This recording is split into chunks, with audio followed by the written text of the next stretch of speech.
Kisah kuburan di bawah lantai rumah. Murah banget sayang, rumah seluas ini di tengah kota, kayak rezeki nomplok. Rani menatap papan bertuliskan, dijual cepat. Hubungi Pak Arif. Di depan rumah tua, bercat putih kusam itu. Catnya mengelupas. Jendela kayunya setengah terbuka, dan di bagian bawah pintu terlihat lumut menempel, seperti bekas lembab yang menahun. Dimas, suaminya, hanya mengangguk. Ia tak terlalu memperhatikan penampilan rumahnya. Baginya, harga murah dan lokasi strategis sudah cukup. Selama atapnya gak bocor, udah lumayan, katanya sambil memotret bagian depan untuk dikirim ke kontraktor langganannya. Hendra, rumah itu berdiri di gang sempit, dikelilingi rumah-rumah tua lain. Menurut cerita tetangga, bangunan itu sudah kosong hampir 7 tahun. Pemilik sebelumnya pindah ke luar negeri dan tak pernah kembali. Namun malam pertama setelah akad jual beli, tetangga sebelah, seorang ibu tua bernama Bu Ratmi, menatap mereka lama-lama dari pagar. Kalau malam, jangan buka pintu depan, ya nak, katanya pelan. Rani sempat tertawa kecil. Kenapa Bu? Dulu suara dari dalam suka ngajak ngobrol. Rani kira itu cuma gurauan orang tua kesepian. Tapi malam pertama di rumah itu, sesuatu mulai terasa tidak beres. Pukul 2 dini hari, Rani terbangun karena mendengar suara ketukan pelan dari ruang tamu. Tok, tok, teratur, lembut, tapi terasa datang dari bawah lantai. Ia menyalakan lampu. Lantai kayu ruang tamu itu memang tua. Beberapa papan sudah retak. Dimas masih tidur nyenyak di sebelahnya, tapi Rani tak bisa menahan rasa penasaran. Ia melangkah perlahan, mendekati sumber suara. Begitu ia berdiri di tengah ruang tamu, ketukannya berhenti. Hanya Sani. Lalu, tiba-tiba, kerak, satu papan lantai di bawah kakinya bergeser sedikit. Seperti ada ruang kosong di bawahnya. Ia mundur beberapa langkah. Jantungnya berdebar cepat. Paginya, Rani menceritakan itu pada Dimas.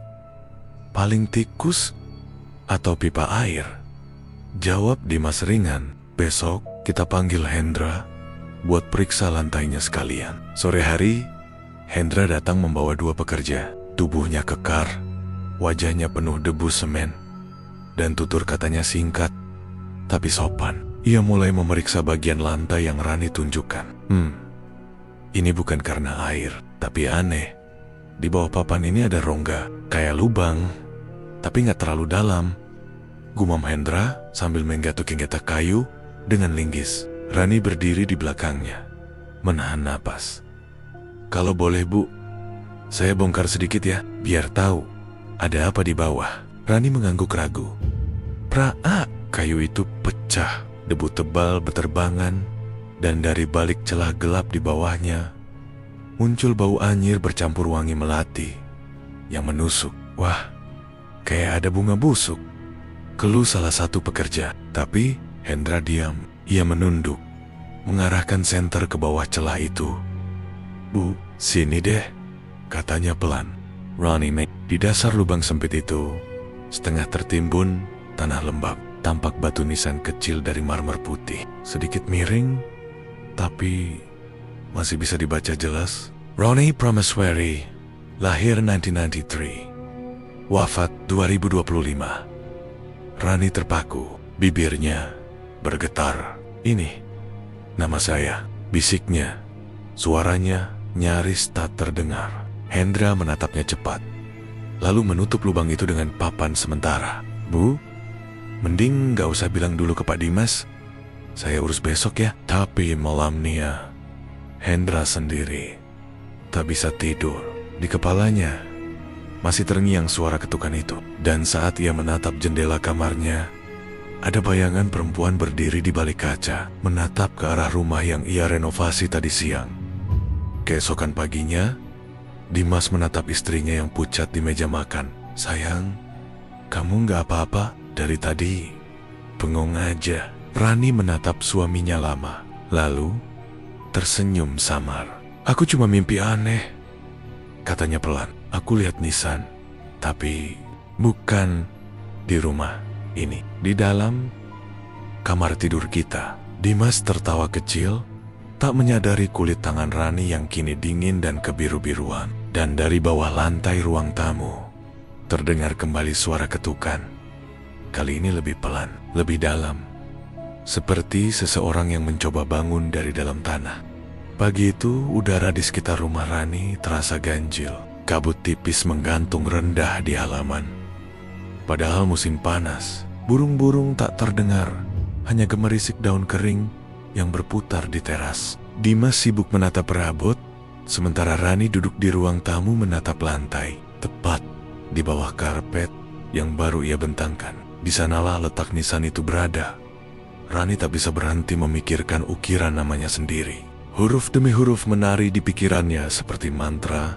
Roni Prameswari, lahir 1993, wafat 2025. Tahun wafat itu tahun ini. Belum berakhir. Belum. Hendra datang lagi siang itu, membawa semen, papan baru, dan wajah yang lebih tegang dari biasanya. Ia berusaha bersikap tenang di depan Dimas, tapi tatapan matanya sesekali berpaling ke arah lantai. Gimana, Hen? Bisa dibenerin? Tanya Dimas sambil menyeruput kopi. Bisa, Pak.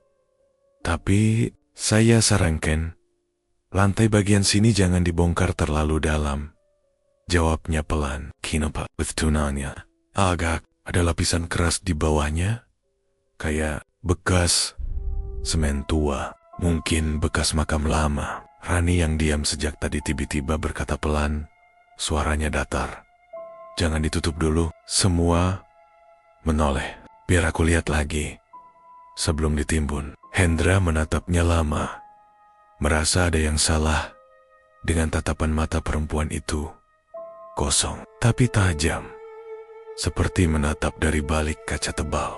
Namun Dimas hanya tertawa kecil, mengira istrinya masih penasaran. Hendra membuka kembali papan penutup yang ia pasang sementara kemarin. Bau melati kembali menyeruak. Lebih kuat kali ini, seolah ada tangan yang menaburkan bunga dari dalam tanah. Hendra mengarahkan senter, dan seketika darahnya berhenti mengalir. Nisan itu bergeser. Semalam posisinya miring ke kanan, tapi kini tegak lurus, bersih, seolah baru dipoles. Dan di bawah nama Rani Prameswari, kini terukir satu baris baru. Dimas Ardiansyah, 199020025. Hendra langsung mundur beberapa langkah. Pak Dimas, sini deh. Lihat ini.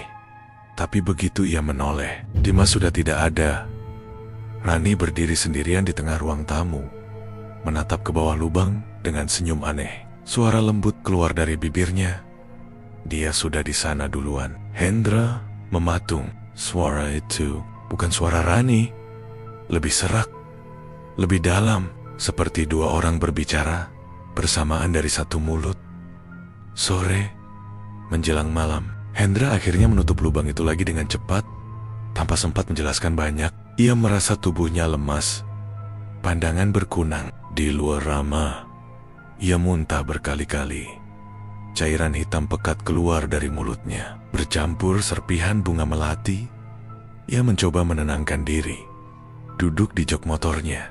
Tapi dari dalam rumah, terdengar suara lembut Rani memanggil, "Mas Hendra, tolongin aku." Ia menoleh spontan. Rani berdiri di teras, mengenakan baju tidur putih, tapi wajahnya pucat. Dan di bagian bawah, pakaiannya tampak basah oleh tanah. "Mas Hendra," suaranya berat, bergema aneh. "Tolong gali lagi. Aku belum sepenuhnya bangun." Hendra tangkap gas, meninggalkan rumah itu tanpa menoleh lagi. Malamnya, di rumah kontrakannya, Hendra tak bisa tidur. Ia mencoba menulis laporan renovasi di buku catatan proyeknya, tapi pena di tangannya berhenti saat ia melihat sesuatu di halaman terakhir. Tulisan itu bukan miliknya. Tulisan halus berwarna merah tua, seolah ditulis dengan darah.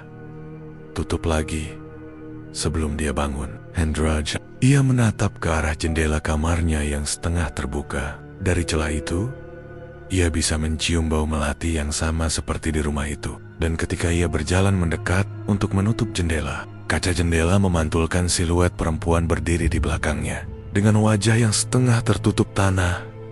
Pagi harinya, Dimas datang ke tempat kerja Hendra dengan wajah kusut. "Mas, kamu semalam ke rumahku lagi ya?" Hendra menggeleng cepat. "Enggak." "Kenapa?" Dimas mengusap keringat di pelipisnya. "Soalnya aku lihat kamu di depan rumah jam 2 pagi. Kamu berdiri di halaman, bawa sekop. Tapi pas aku keluar, udah nggak ada." Hendra tercekat. Ia ingat jelas, jam 2 pagi, ia sedang terkunci di kamarnya. Ketakutan. "Mas Dimas," suaranya bergetar. "Kamu yakin itu aku?" Dimas menatapnya lama. "Yakin. Tapi kamu nggak sendiri." Hendra menelan ludah. "Maksudnya?" "Di belakang kamu ada Rani. Tapi mukanya kayak orang mati." Malam itu, Hendra memutuskan untuk kembali ke rumah itu sendirian. Ia tak tahan lagi. Harus memastikan semuanya. Ia membawa linggis, senter, dan doa pendek di bibirnya. Begitu masuk, rumah itu hening. Tak ada tanda-tanda Dimas dan Rani.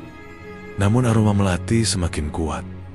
Ia menyingkirkan karpet, mencongkel papan lantai, dan mengarahkan senter ke bawah. Batu nisan itu kini benar-benar hilang. Tapi di tanah bekas lubangnya, tampak 2 jari tangan manusia, menjulur pelan dari dalam tanah, masih bergerak. Hendra terpaku di depan lubang itu.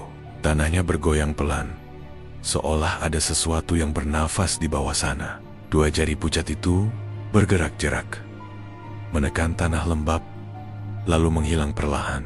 Seketika, hawa di ruang tamu berubah dingin. Lampu gantung berayun tanpa angin, dan bau melati semakin menyengat. Bukan wangi yang menenangkan, tapi busuk, berat, seperti bunga yang dibiarkan layu di atas jasad. "Siapa di situ?" Suara Hendra gemetar. Tak ada jawaban. Hanya bunyi krit, krit, seperti tanah yang diseret dari bawah. Ia menutup lubang itu sepat-sepat dengan papan dan berlari keluar. Namun begitu membuka pintu depan, Hendra mendapati malam telah berubah bentuk.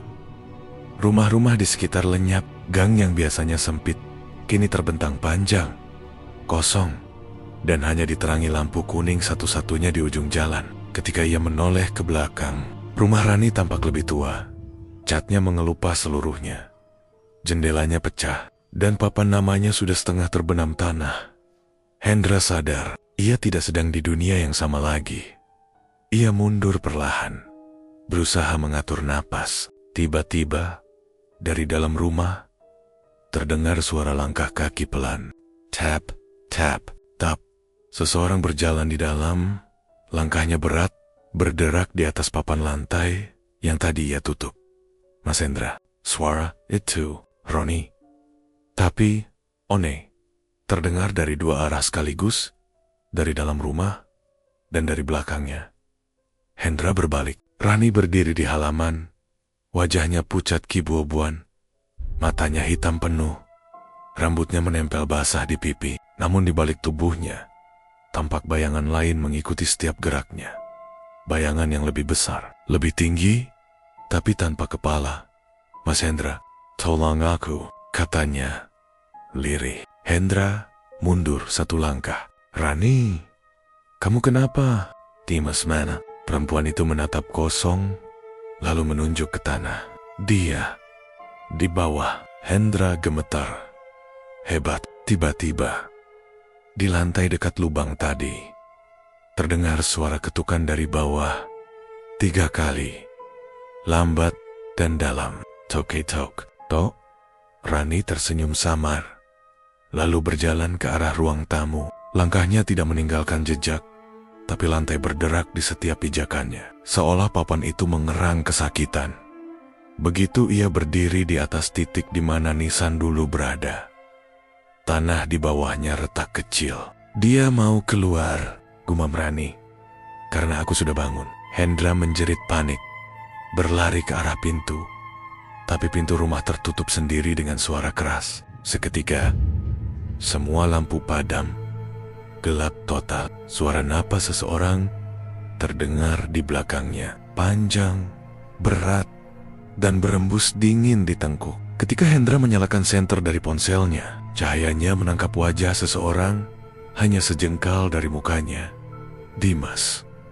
Namun separuh wajahnya lenyap, berganti tanah basah dan ulat kecil yang menggeliat. Matanya terbuka, tapi tak berkilat. "Mas, tolong dia, jangan biarin dia sendirian lagi," katanya dengan suara serak seperti tanah diseret. Hendra terpiku tubuhnya. Lalu Dimas perlahan mundur, berjalan ke arah lantai, dan masuk ke dalamnya seolah lantai itu cair. Sementara Rani berdiri di sisi lain, tersenyum samar. "Sekarang giliran kamu, Mas," kecalnya. Dia nggak bisa tidur kalau satu-satunya saksi masih hidup. Hendra berusaha menenangkan diri. Ia mengeluarkan doa yang ia ingat, melangkah mundur, lalu menendang jendela hingga pecah. Ia berhasil keluar, berlari ke jalan, tapi begitu menoleh, rumah itu tak ada lagi. Hanya lahan kosong, ditumbuhi rumput liar, dan satu papan bertuliskan, "Dilarang masuk, lokasi pemakaman lama." Nafasnya memburu. Ia menatap sekeliling, dan sadar, gang itu sudah kembali normal. Rumah-rumah tetangga terlihat seperti biasa, hanya rumah yang tadi ia masuki yang hilang. Namun di sakunya, ponselnya bergetar. Satu pesan masuk, tanpa nama pengirim. "Mas Hendra, terima kasih sudah datang malam ini. Rumahnya sudah selesai. Kami tunggu di bawah." Layar ponselnya berkedip, dan di refleksi layarnya, ia melihat bayangan wajah Rani tersenyum, tapi kali ini tidak di belakangnya. Bayangan itu datang dari bawah tanah, di kaki tempat ia berdiri. Keesokan harinya, warga menemukan Hendra pingsan di depan lahan kosong itu. Ia menggigil, matanya kosong. Bibirnya terus berulang menggumam kalimat sama, "Jangan gali lagi, jangan gali lagi." Namun ketika polisi datang untuk memeriksa tanah yang disebat-sebat kuburan itu, mereka menemukan sesuatu yang membuat semua terdiam. Di bawah lapisan tanah tipis, ada 2 batu nisan baru, bersih, masih basah oleh semen. Rani Prameswari 1993 sampai 2025, Dimas Ardiansyah 19902025, dan di sampingnya separuh nisan ketiga baru mulai terukir huruf pertama, hari, E.N. Hendra terdiam mendengar kata-kata pria tua itu. Angin sore berhembus pelan melewati pekarangan rumah reot di pinggir desa itu, membuat genting berderak pelan, seperti ada sesuatu yang berjalan di atasnya. "Pak, maksud Bapak apa?" tanya Hendra pelan, menahan gemetar di suaranya. Pria tua itu, yang memperkenalkan diri sebagai Pak Wiryo, menghela napas panjang. "Rumah itu tidak seharusnya dibangun di sana. Dulu, sebelum aku bangun pondasi pertama, tanah itu sudah dikutuk." Ia bercerita bahwa 30 tahun lalu, di tempat yang sama, pernah berdiri pondok kayu milik seorang bidan desa. Bidan itu hidup sendiri bersama anak gadisnya yang bernama Rani. Suatu malam, warga menemukan pondoknya terbakar. Di antara sisa arang dan kayu hitam, hanya jasad sang ibu yang ditemukan. Tidak ada tenda-tenda Rani. Waktu itu orang-orang bilang Rani kabur, kata Pak Wiryo dengan pandangan kosong. "Tapi aku tahu, waktu aku gali tanah di belakang pondok buat pondasi rumah baru, aku nemu tulang kecil, halus, dan masih ada pita rambutnya." Hendra menelan ludah. Tubuhnya gemetar tanpa sebab. "Lalu, Bapak tetap bangun rumah itu?" Pak Wiryo mengangguk pelan. "Aku butuh uang. Tapi sejak hari pertama, tukang-tukang yang bantu kerja di sana mulai jatuh sakit. Ada yang kecelakaan, ada yang hilang. Dan tiap kali aku nyoba nutup galian itu, selalu ada yang kebuka sendiri." Ia menatap Hendra dalam-dalam. "Kuburannya nggak bisa ditimbun. Setiap kali ditutup, tanahnya nyembul lagi. seolah dari bawah ada yang dorong. Malam semakin gelap. Suara jangkrik tiba-tiba berhenti dan hanya detak jantung Hendra yang terasa di telinganya. Lalu, Bapak tahu siapa yang bangun ulang rumah itu setelahnya? Tanya Hendra pelan. Pak Wiryo menatapnya. Bibirnya bergetar. Kamu, Hendra. Kamu cuma lanjutin apa yang belum selesai waktu itu. Rumah itu minta diselesaikan, tapi bukan untuk ditinggali. Dinda yang ikut menemani Hendra langsung menggenggam tangannya erat. Kita harus pergi dari situ, Hen. Bisiknya panik. Tapi Hendra masih menatap ke arah Pak Wiryo yang kini tampak pucat dan keringatnya menetes. Papa kenapa? Tanya Dinda. Pak Wiryo menatap mereka kosong dan tiba-tiba darah segar mengalir dari telinganya. Ia terbatuk keras, suaranya serak dan tersedak. Dia, dengar, kita ngomongin dia, gumamnya sebelum tubuhnya ambruk ke lantai. Hendra dan Dinda berlari keluar rumah tua itu. Tapi sebelum menyalakan motor, mereka mendengar suara dari belakang. Jangan kubur lagi. Aku belum selesai. Suara itu datang dari arah rumah Pak Wiryo yang kini pintunya terbuka sedikit, bergoyang ditiup angin. Malam itu, mereka berdua tahu sesuatu di rumah itu tidak ingin ditinggalkan begitu saja. Dan ketika mereka kembali ke rumah, pagi harinya, halaman belakang sudah berubah tanah. Bekas galian yang semalam tertutup kini terbuka lagi. Lebih lebar, lebih dalam. Dan di tepinya terukir tulisan yang tidak mereka buat sendiri. Kali ini, 2 nama. Malam itu, hujan turun deras tanpa jeda. Angin berdesir menembus celah jendela, membawa aroma tanah basah dan sesuatu yang lain. Bau anyir seperti darah lama. Dimas terbangun karena mendengar suara logam beradu dengan tanah dari arah ruang tamu. Kate. Suara sekop itu ritmis, teratur, seperti orang yang sedang menggali kuburan. Dengan tubuh masih setengah sadar, ia bangkit dan berjalan perlahan ke ruang tamu. Setiap langkah terasa berat, seolah lantai rumah itu menarik kakinya agar tak mendekat. Saat ia tiba di ujung ruangan, pandangannya membeku. Di bawah cahaya lampu kuning temaram, Hendra berdiri di tengah ruang tamu, memegang sekop besar, menggali lantai rumah yang kini sudah hancur sebagian.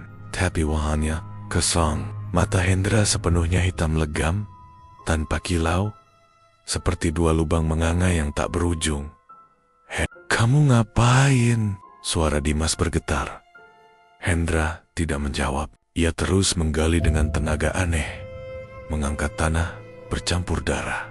Dari lubang itu mulai tampak sesuatu. Kain putih kotor, lalu sepasang tangan kecil yang kaku. Dimas menahan napas, dan ketika tanah semakin terbuka, tampaklah wajah pucat Rani. Tapi bukan Rani yang selama ini mereka kenal di rumah itu. Tubuh itu membusuk, tapi mata yang sudah berlubang seolah menatap Dimas.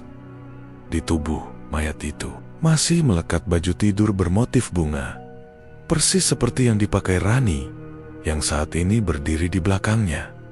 Dimas, suara lembut itu terdengar. Dimas menoleh perlahan. Rani berdiri di sana, tubuhnya Yuta, wajahnya pucat dan senyum kecil menghiasi bibirnya. Tapi di lehernya ada bekas tali biru, bekas jeratan lama. Aku nggak mau sendiri di sini, bisik Rani. Sekarang gilirannya kamu. Dimas mundur beberapa langkah, tapi di belakangnya Hendra sudah berdiri, memegang sekop dengan posisi siap menghantam. Dalam sekejap, semuanya gelap. Pagi hari, rumah itu sunyi. Tak ada suara burung, tak ada jejak penghuni, hanya tanah yang basah di ruang tamu, dan 2 gundukan kecil di bawah lantai yang baru ditutup rapi. Di atasnya berdiri 2 nisan sederhana, terbuat dari papan. Rani Prameswari, 1993 sampai 2025. Dimas Ardiansyah, 19902025. Di antara kedua nisan itu, ada sekop berkarat yang menancap miring. seolah seseorang baru saja menutup penggalian terakhirnya. Beberapa bulan kemudian, rumah itu dijual kembali. Pembeli barunya, seorang pengusaha muda, berencana merenovasi seluruh bagian rumah karena struktur lantainya sudah rapuh. Ketika hari pertama renovasi dimulai, truk berisi material datang. Seorang mandor turun lebih dulu, membawa daftar pekerja, lalu berseru ke arah seorang pria yang sedang menyalakan rokok di depan pagar. "Hei, kamu yang tukang batu itu kan? Nama siapa tadi?" Pria itu menoleh perlahan. Wajahnya terlihat letih, tapi tenang. Di bahunya tergantung sekop tua yang sudah berkarat. Dengan suara datar ia menjawab, "Hendra." Angin berhembus, membawa aroma tanah lembab yang sama seperti dulu. Dan dari dalam rumah, samar-samar terdengar suara langkah kecil. Lalu bisikan perempuan muda, "Sekarang kali lagi." Dan cerita pun tamat.